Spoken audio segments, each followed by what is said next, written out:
ফুটন্ত পানিতে একটা পান পাতা দিন, তারপর দেখুন কি ঘটে। এমন দামি জিনিস তৈরি হবে, বৃদ্ধ বয়সেও আপনাকে তরুণ দেখাবে। চুলের গোড়া থেকে পাকা চুল কালো হবে, 80 বছরেও চুল থাকবে কালো কুচকুচে। চুল ঝড়ের গতিতে লম্বা হবে, চুলের গোড়াকে মজবুত করবে, মুঠোয় মুঠোয় চুল ওঠা বন্ধ হবে, টাক মাথায় চুলে চুলে ভরে যাবে, চুলের রুক্ষতা দূর করে চুলকে করবে ঝলমলে স্বাস্থ্যোজ্জ্বল। চুল এত সুন্দর হবে যে সবাই আপনাদেরকে জিজ্ঞাসা করবে আপনারা চুলে কি ব্যবহার করেছেন। আপনাদেরকে 1000 টাকা খরচ করে চুলের যত্নে আর পার্লারে যাবার প্রয়োজন হবে না। তো খুব সহজেই ম্যাজিক এই রেমেডি কিভাবে তৈরি করছি তা দেখতে এবং জানতে হলে আমার আজকের এই ভিডিওটি সম্পূর্ণ দেখুন এবং আমার সাথেই থাকুন। চলে এসেছি কিচেনে, চুলার উপরে একটি প্যান বসিয়েছি, প্যানের মধ্যে 1.5 কাপ পরিমাণ পানি দিয়ে দিব।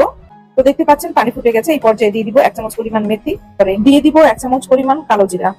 তো এই পর্যায়ে দিয়ে দিব 1 কোয়া পরিমাণ রসুন, দিয়ে দিব লেবু। এখানে আমি ছোট একটি লেবুর 4 ভাগের 1 ভাগ দিয়ে দিলাম। তারপরে দিয়ে দিব 1 চামচ পরিমাণ চা পাতা। তো এই পর্যায়ে দিয়ে দিব একটি ঝাল পান পাতা। ফিরে এসেছি 10 মিনিট পর। তো দেখতে পাচ্ছেন পানি শুকিয়ে অর্ধেক হয়ে গেছে, উপাদানগুলো খুব ভালোভাবে সেদ্ধ হয়েছে। এই পর্যায়ে চুলার হিট বন্ধ করে